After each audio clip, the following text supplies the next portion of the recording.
2003년 한 해가 한 2주일 정도밖에 남지 않았습니다.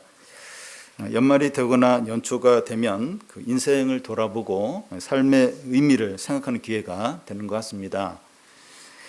지난주 토요일 저녁에 뉴스를 보면서 연세대 명예교수시고 103세인 김영석 교수님이 인터뷰하는 걸 봤습니다. 김 교수님은 한 해 이제 100번 넘게 강연을 하시고 또 책들도 쓰고 있다고 합니다. 이 한 해 한 해는 빠르게 가는데 하루는 늦게 간다 이런 말을 했습니다. 앵커가 그 교수님의 인생 가운데 가장 의미 있는 해가 언제냐고 이렇게 묻자 1945년 일본으로부터 해방될 때라고 대답을 했습니다. 개인적으로 어떤 일이 가장 의미 있었느냐고 물으니까 윤동주 시인과 중학교 때 같은 반이었다는 겁니다. 그러면서 자기는 윤동주보다 인생을 3배나 더 이제 살고 있지만 윤동주가 세상에 미친 영향이 더 크다고 하면서 오래 사는 것이 중요한 것이 아니라 살아있는 동안 세상에 얼마나 큰 유익을 주느냐 하는 게 중요하다고 했습니다. 그러면서 그 인생은 65세부터 이제 시작이라고 이제 말했습니다. 65세 이전까지는 자녀들이나 직장인이나 생애에 미어서 이제 살게 되지만 65세 이상이 되면 이런 것들로부터 자유로워지니까 사회와 주위 사람들을 돌아보는 그런 시기라는 겁니다. 김영석 교수님은 크리스찬이기도 한데 이런 어르신들의 말을 들으니까 우리 인생이 새롭게 이제 보이는 것 같았습니다. 우리는 이제 크리스찬으로 한 해를 이제 마무리하고 새해를 준비하면서 돌아봐야 할 것 중에 중요한 게 믿음이라고 생각합니다. 한 해가 바뀌면서 우리 믿음이 새롭게 되고 살아나는 것이 가장 중요합니다. 그래서 오늘부터 그 1월 달까지 그 히브리서 11장을 살펴보려고 합니다.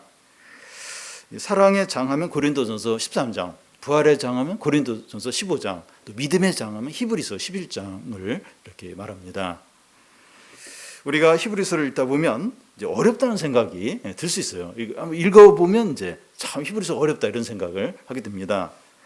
그런데 11장을 읽게 되면 쉽고 이해가 잘 되고 은혜가 되는 걸 느끼게 됩니다.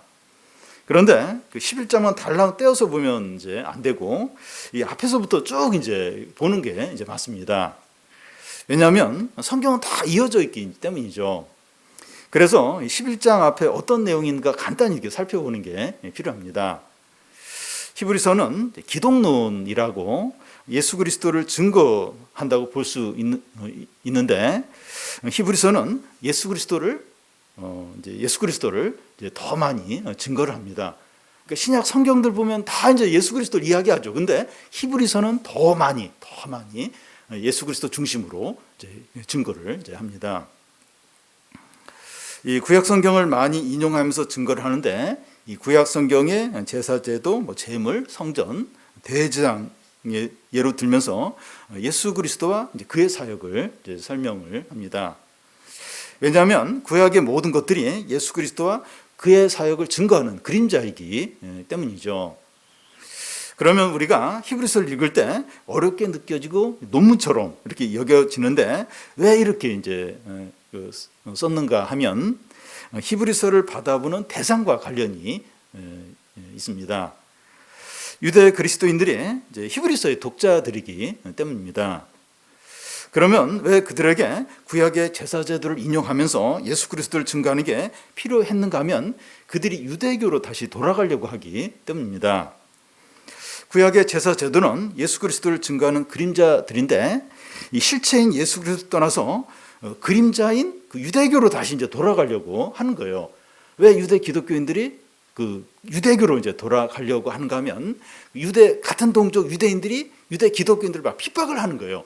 그러니까 같은 유대인이면 유대교를 믿어야지 그 왜 기독교를 믿느냐 이러면서 막 핍박을 하니까 그 유대 기독교인들 중에서 자꾸 이제 그 그림자인 그 그림자로 돌아가려고 유대교로 돌아가려고 하니까 다시 이 구약의 제사제도 또 제물 또 대제사장 그 예를 들면서 예수 그리스도의 신앙을 잘 지키도록 그래서 이 히브리서를 이렇게 쓰게 된 겁니다. 그리고 한 가지 이유를 더 든다면 그 히브리서를 보낸 시기와도 이제 관련이 되어 있는데, 기독교인들이 로마 정부로부터 이제 박해를 앞두고 있기 때문입니다. AD 49년 클라우디우스 황제의 박해가 있었는데, 더 심한 이제 박해가 64년 네로 황제를 통해서 이제 박해가 임하게 됩니다. 그래서 그 네로 그 황제의 박해가 오기 전에 히브리서를 보내는 거예요. 그래서 그 큰 고난 가운데서 믿음을 잘 지키도록 또 이 히브리서를 이렇게 썼다고 볼 수 있습니다. 히브리서가 쓰여진 목적을 이제 종합을 이제 해서 보면, 이 성도들이 신앙에서 멀어지도록 유혹이 있고 또 압력이 있고 박해가 있는데, 그런 가운데서 믿음을 잘 지키도록 하기 위해서입니다. 히브리서를 받아보는 성도들과 오늘 우리 상황이 좀 비슷한 부분이 있습니다. 우리들도 신앙에서 멀어지게 하는 유혹들이 많아요. 점점 많습니다. 전에는 막 TV가 유혹이었는데, 지금은 TV보다 더 마음을 빼앗는 게 손 안에 있어요. 손 안에. 보십시오. 그 지하철이나 막 길을 가면서도 다 이렇게 핸드폰을 다 보고 있어요. 학생들 같은 경우 공부를 그렇게 하면 뭐 얼마나 좋을까 하는데, 그러니까 뭐 학생, 청년, 어른 할 것 없이 유혹이 너무 많은 거예요. 마음을 빼앗는 게 너무나 많고, 또 주위 사람들이 그 압력이 있어요. 이렇게 무언의 압력, 이렇게 신앙생활한 거에 대해서 이렇게 무언의 압력, 그렇게 하지 못하도록 이렇게 막, 그리고 내가 신자라는 게 이렇게 드러나면 뭔가 이렇게 힘들어요. 뭔가 힘들어지고 관계도 어려워지고 뭐 어떤 그런 이렇게 신앙생활이가 너무 어렵습니다. 너무 이제 힘든 그런 어떤 분위기가 점점 되어 가고 있습니다. 가만히 있으면 마음을 다 이렇게 빼앗기게 되고, 신앙에서 멀어지게 되고, 신앙에서 떠나게 되는 이제 그런 어떤 분위기 가운데서 이제 우리 신앙생활을 해야 되는 겁니다. 그러니까 믿음을 지키기가 너무 어렵습니다. 우리가 살펴볼 11장 이제 바로 앞에 거기 10장 이제 끝부분인데, 거기 보면 하박국 말씀이 인용이 이제 되어 있습니다. 그러면서 11장 믿음의 장을 이렇게 준비를 시킵니다. 어떤 말씀인가 하면 그 10장 그 끝부분인데요. 잠시 잠깐 후에 오실 이가 오시리니 지체하지 않는다는 거예요. 의인은 믿음으로 말미암아 산다는 겁니다. 뒤로 물러가면 주님이 기뻐하지 않는다는 거예요. 그래서 우리는 뒤로 물러가 멸망할 자가 아니고 구원에 이르는 믿음을 가진 자라는 겁니다. 다시 말해서 이 성도는 유혹이나 어려움이 있다고 뒤로 물러나는 자가 아니라 믿음으로 사는 자, 믿음으로 앞으로 나아가는 자라는 겁니다. 그래서 11장에서 믿음이 이제 무엇인가 하는 걸 말하고, 믿음으로 산 사람들의 예를 이제 이렇게 들면서 성도들에게 어떤 형편 가운데서 믿음으로 이렇게 살도록 권면을 이제 합니다. 명예의 전당이라는 게 이제 있는데요. 한국 축구의 명예의 전당에는 차범근, 히딩크 같은 분들의 업적을 기리는 기록문들과 사진들과 트로피가 이제 전시가 되어 있습니다. 이 어린이들이나 청소년들은 이제 꿈을 키워요. 그걸 보면서 꿈을 키우고, 그 현역에서 이게 선수들은 그걸 보면서 열정을 갖게 되고, 일반 사람들은 자부심을 이제 갖게 합니다. 그와 같이 11장은 믿음의 인물들의 명예 전당이라고 할 수가 있어요. 우리는 이제 5번 정도가 아마 될 것 같은데, 히브리서 11장 말씀을 통해서 믿음의 명예 전당을 이렇게 돌아보면서 모세, 아브라함, 여러 어떤 믿음의 사람들의 그 삶을, 그 믿음의 그 어떤 명예 전당을 돌아보면서 우리 믿음이 새로워지고 강해지고 세상 가운데서 믿음으로 살아가는 은혜가 있기를 바랍니다. 우리가 1절을 한번 같이 한번 읽겠습니다. 믿음은 바라는 것들의 실상이요 보이지 않는 것들의 증거니. 믿음은 바라는 것들의 실상이고 믿음은 보이지 않는 것들의 증거라는 겁니다. 여기서 믿음은 바라는 것들의 실상이요 할 때, 이 실상은 실체, 확신을 말합니다. 그리고 바란다는 것을 소망한다는 거죠. 또 상상한다, 이런 이제 의미입니다. 상상은 자유지, 이런 말을 하는데, 이 상상하는 것, 그 바라는 것은 실체가 있는 것이 아니고 어떻게 될지 몰라요. 상상하는 건 실체가 있는 게 아니에요. 이거 또 어떻게 될지 몰라요. 상상한다고 다 되는 것도 아니고. 그런데 믿음은 바라는 거, 이 소망하는 거의 실체 곧 확신이라는 겁니다. 또 믿음은 보이지 않는 것의 증거라고 하는데 이 보이지 않는 것은 없는 거라고 사람들은 생각합니다. 사람들은 그렇죠. 보이지 않으면 없다. 없는 걸로 이제 여깁니다. 이 보이지 않는 것은 이제 두 가지 의미를 이제 생각할 수 있는데 하나는 이제 미래적이기 때문에 보이지 않는 거예요. 미래일은 안 보이잖아요. 미래적이기 때문에 이제 보이지 않는다고 할 수 있고 다른 하나는 오감으로 느낄 수 있는 것이 아니라 초현실적인 것이기 때문에 보이지 않을 수 있습니다. 그러니까 현실적인 건 오감으로 뭐 보든지 맛을 보든지 하면서 이제 느낄 수 있는데 이 초현실적인 건 안 보이잖아요. 그래서 이제 보이지 않는다 이렇게 이제 할 수 있습니다. 어쨌든 사람들은 보이지 않으면 없는 것이고 의미가 없다고 여깁니다. 그런데 믿음은 보이지 않는 것들의 증거라는 거예요. 그러니까 사람들은 보이지 않으면 없다 그래요. 근데 믿음은 보이지 않는 것의 증거라는 겁니다. 여기서 증거는 뭐 실체 혹은 뭐 단서라는 그런 의미인데요.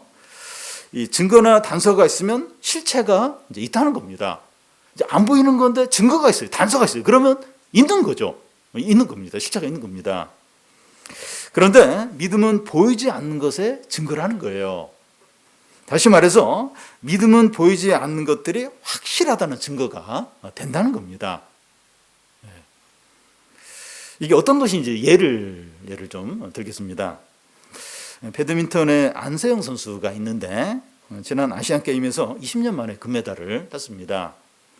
안 선수는 결승전에서 이제 무릎 부상을 입어서 사실 경기를 더 지속하기가 어려웠는데 인내와 열정으로 우승을 했습니다.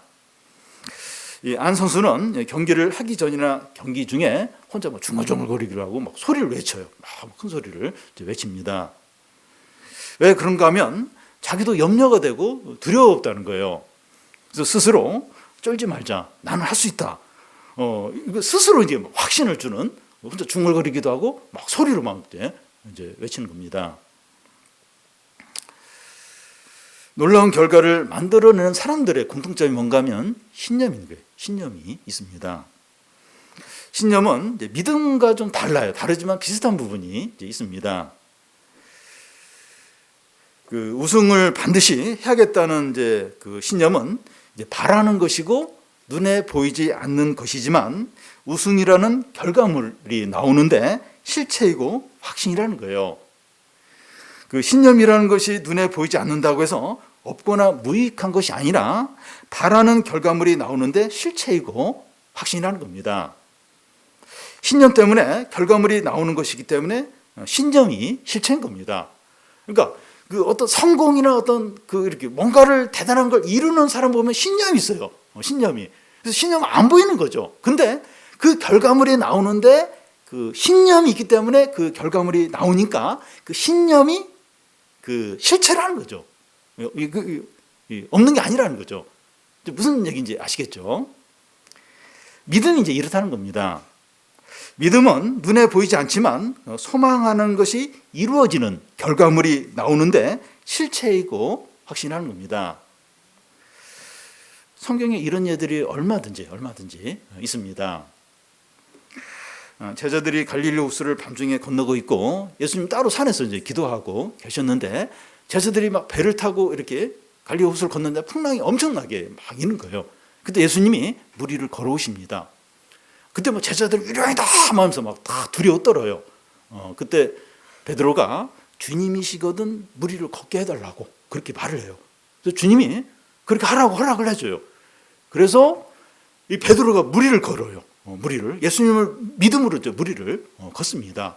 그러니까 물 위를 걷는 그 실체가 뭔가 하면 믿음 때문이죠. 그러니까 뭐 베드로가 무슨 그런 능력이 있어서도 아니고 그 믿음, 예수님을 그 믿음 때문에 이제 물 위를 걸을 수 있었던 거죠. 그래서 베드로가 또 파도를 봐요. 그러면서 물속에 확 빠져버립니다. 그러니까 믿음이 없으니까 또 확 빠져버린 거죠. 그러니까 물 위를 걸을 수 있는 그 실체, 그건 이제 믿음이죠. 한 예를 더 들면 이 마르다와 마리아에게 오빠 이제 나사로가 있었는데 나사로가 병들어 죽어갑니다. 그래서 사람을 보내서 예수님께 오라고 부탁을 했는데 예수님 이틀을 더 머물다가 이제 오십니다. 나사로는 이미 장례를 치른 지 3일이 지났어요. 예수님은 나사로의 무덤에 가까이 가셔서 무덤을 막고 있는 돌을 옮기라 그래요. 그러니까 마르다가 지금 장사한 지 3일이 지났기 때문에 지금 부패가 시작이 되고 냄새가 난다는 거예요. 그러면서 반대를 합니다. 그러자 예수님은 너가 믿으면 영광을 보리라 하지 않았냐 이렇게 말씀합니다. 그런 후에 나사로야 나오라 이렇게 하시자 죽은 나사로가 살아서 나왔습니다. 나사로가 살아서 나온 것은 이제 바라는, 그러니까 나사로가 살아서 나오는 것은 이제 바라는 거죠. 바라는 것인데 믿음이 바라는 것이 실제로 이루어진데 실체가 된다는 거예요. 믿으면 영광을 보리라 하지 않았냐? 그러니까 나사로가 이렇게 살아서 나오는 그건 바라는 거죠. 소망하는 거죠. 그런데 그렇게 될 수 있는 실체가 뭐냐? 믿음이라는 겁니다. 한 예를 더 들면 예수님과 세 제자들이 변화산에서 내려왔을 때 귀신 들리고 간질병 걸린 소년을 제자들이 막 고치려고 하는데 실패했습니다. 소년의 아버지는 예수님께 할 수 있거든 아들을 고쳐달라고 외칩니다. 그러자 예수님 할 수 있거든 무슨 말이냐? 믿는 자에게는 능치 못할 일이 없다고 하십니다. 그러자 아버지가 믿나이다 나의 믿음 없는 걸 도와주소서 이렇게 해요. 믿음이 부족하지만 믿는다는 거죠. 예수님은 그 소년을 치료해 주셨습니다. 소년이 치료되는 것은 아버지가 바라는 것인데 그 치료의 실체가 믿음이라는 거예요. 믿는 자에게는 능치 못할 일이 없나이다. 그런데 그 아이가 이렇게 치료가 돼요. 그 치료된 그 실체가 뭐냐? 믿음이라는 거예요. 믿음. 예. 성경에서는 그 믿음을 여러 곳에서 강조를 합니다. 너에게 겨자씨만한 믿음이 있으면 산이 들려 바다에 던져져라도 그대로 된다는 거예요. 여기서 믿음은 뭐 자기 신념이나 자기 확신과 이제 다른데요. 하나님과 그의 말씀과 그의 능력을 믿는 거죠. 의심하지 않고 두 마음을 품지 않는 게 중요해요. 믿음이 온전한 믿음이 돼요. 뭐 두 마음을 품지 의심하고 이러면 안 돼요. 온전한 믿음이 됩니다. 하나님을 믿는 거, 순수한 신앙을 갖는 거, 온 마음으로 하나님을 의지하는 것이 눈에 보이지 않고 아무것도 아닌 것처럼 여겨질 수 있습니다. 현금이 중요하지, 또 능력 있는 사람이 중요하지, 재능이 중요하지. 믿음은 뭐 눈에 보이지도 않고 뭐 이렇게 온전히 그래서 없는 것 같아요. 아무 의미가 없는 것처럼 여겨집니다. 그런데 믿음이 우리가 바라고 보이지 않는 것들의 실체이고 증거이고 확신이라는 거예요. 결국 믿음대로 된다는 겁니다. 2절을 우리 다 같이 읽겠습니다. 선진들이 이로써 증거를 얻었느니라. 이 선진들은 창세 이후로부터 모든 믿음의 이제 조상들을 가리키고 11장에 나오는 어떤 믿음의 어떤 사람들을 여기 포함이 됩니다. 여기 이로써 하는 것은 믿음으로써 하는 의미고 이 증거를 얻었다 하는 것은 하나님의 인정을 받았다는 의미입니다. 그래서 2절을 다시 이렇게 보면 우리의 조상들이 믿음으로 행해서 하나님의 인정을 받았다는 겁니다.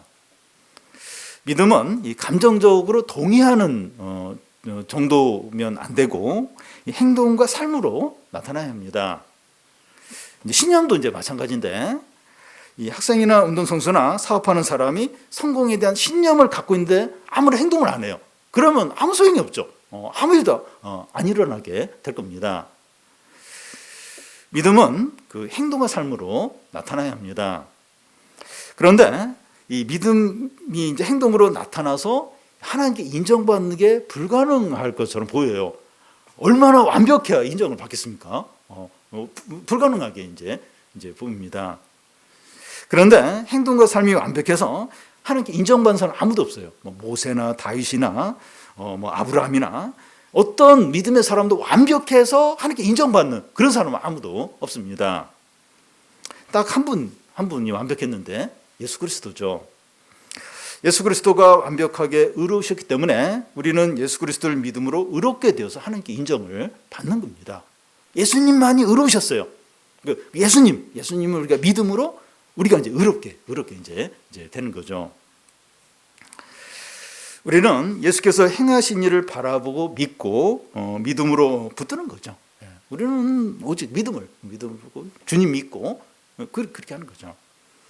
다윗이 고백한 것처럼 하나님의 크신 은혜와 사랑을 생각하면서 내가 무슨 말을 하오리까 하면서 주님의 종임을 다 고백하고 오직 주님을 의지하고 그걸 이제 우리가 이제 해야 하는 거죠. 믿음은 사람과의 관계나 돈 사용이나 부부 관계나 부모와의 자녀 관계나 직장 생활이나 이성 교제나 유혹 가운데 적용이 돼야 합니다. 믿음은 구체적인 그 행동과 삶으로 드러나야 되죠. 이 완벽해야 한다는 것이 아니라 믿음의 삶을 통해서 드러날 때 참 믿음으로 하나님께 인정을 받는다는 겁니다. 매번 막 이렇게 넘어지고 안 돼요. 막 또 죄짓고 막 이렇게. 근데 이렇게 믿음으로 그래도 이렇게 또 회개하고 또 믿음으로 이렇게 계속 이렇게 살 때 그게 이제 그 하나님께 참 믿음이 되어서 하나님께 인정을 이제 받는다는 겁니다. 그러니까 중요한 건 이 믿음은 행동과 삶으로 나타나야 돼. 그래야 이제 참 믿음, 참 믿음. 그래야 이제 하나님께 인정을 받는다는 겁니다. 3절을 우리 다 같이 한번 읽어보겠습니다.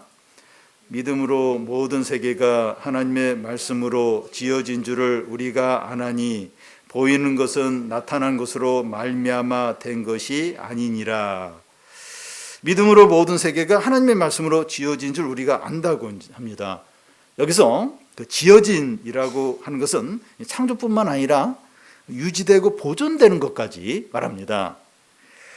이 보이는 것은 나타난 것으로 말미암아 된 것이 아니라고 이제 하는데 세상 만물이 그 진화론의 주장처럼 물질이 진화해서 만들어진 것이 아니라는 겁니다. 진화론은 계속 이렇게 물질이 막 변화되고 뭐 발전되고 이런 식으로 해서 이제 모든 게 이렇게 막 하는데 이제 그런 식으로 보이는 걸 통해서 이렇게 세상 만물이 그 만들어진 게 아니라는 거예요. 하나님의 말씀으로 무에서 유가 나온 거죠. 여기서 하나님의 말씀도 정적인 말씀이 아니라 어떤 이론적인 어떤 그게 아니라 빛이 있으라 이렇게 말씀하면 빛이 생긴 것처럼 하나님의 말씀으로 우주 만물이 창조가 되었다는 겁니다. 그리고 그 예수님이 이제 풍랑치는 파도에게 잔잔하라 이렇게 하셨을 때 파도가 잔잔해지면서 순종을 한 것처럼 하나님의 말씀으로 우주 만물이 다스려지고 보존되고 유지가 된다는 겁니다. 그러니까 하나님의 말씀으로 온 세상 만물이 창조가 되고 그리고 이 세상 만물이 유지가 되죠. 보존이 되고 다스려져야 되잖아요. 그것도 하나님의 말씀으로 이 세상 만물이 유지가 되고 보존이 되고 다스려진다는 거예요. 지금 우리가 보고 있는 세상의 모든 것들이 보이지 않는 하나님의 말씀에 따라서 유지되고 통제되고 다스려진다는 겁니다. 우리는 하나님께서 온 세상과 우리 사회와 우리의 삶을 말씀으로 다스리고 보존하신다는 것을 인정해야 합니다. 최근에 이상기후로 폭우와 폭염과 또 혹한 기후와 바다 수위 상승과 기근이 심하게 나타나는데 어떻게 봐야 됩니까? 인류의 탐욕으로 인해서 지구의 순환 시스템이 망가져서 지구의 생태계가 무너지고 있기 때문입니다.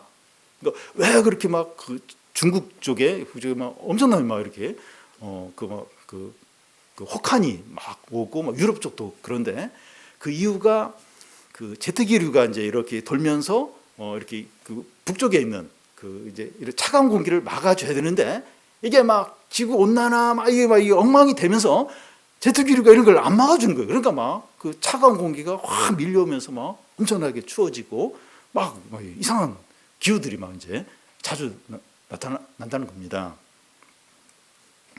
사람들은 인류가 탄소 배출을 이제 줄이지 않아서 결국 이상기후로 멸망하게 될 것이다 이런 말들을 합니다. 그런데 인류의 종말은 이런 것으로 오지 않고 고생은 해요. 고생은 많이 하지만 이런 것으로 오지 않고 하나님의 말씀에 따라서 오게 됩니다. 하나님께서 말씀으로 세상 만물을 창조하시고 다스리신 것처럼 말씀으로 세상 종말도 오게 된다는 겁니다. 또 어떤 사람들은 뭐 핵무기로 인해서 인류가 멸망할 것이다. 지구가 멸망할. 물론 이제 핵무기가 위험하죠. 근데 그걸로 이 지구가 파괴되고 이렇게 멸망하는 게 아니라 하나님 말씀으로 그 멸망도 온다는 겁니다. 하나님의 말씀으로 모든 것이 생겨났고 말씀으로 모든 것이 사라지게 됩니다.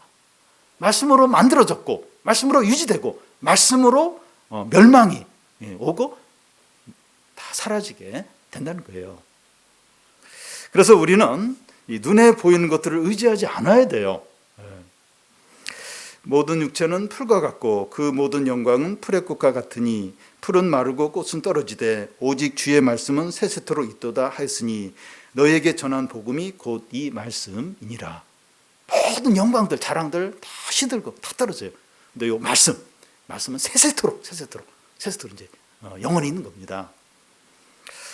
이 세상도 새로운 것이 없고 우리 자신도 점점 늙고 약해지고 있습니다. 우리는 점점 이제 돈도 없어지고 직장에서 은퇴해야 되고 질병에 걸리기도 합니다. 자신감이 점점 없어져요. 또 위축이 되고 약해지는 게 느껴져요. 재산도 없고 의지할 것도 없기 때문에 낙심이 될 수 있습니다. 점점 마음이 우울해질 수 있어요. 그런데 우리가 진정으로 붙들어야 될 것은 뭔가 붙들어야 될 것이에요. 뭔가 지금 너무 이제 모든 게 약해지고 없기 때문에 뭔가 붙들어야 되는데 우리가 진정으로 붙들어야 될 것은 눈에 보이지 않는 하나님과 그의 말씀입니다. 왜냐하면 다 사라져요. 다 사라지고 다 사라지기 때문에 이 하나님 말씀 붙들어야 되죠. 그래서 이 고린도후서 4장 16절 18절 말씀을 꼭 이렇게 기억을 해야 돼요. 꼭 기억을 해야 됩니다.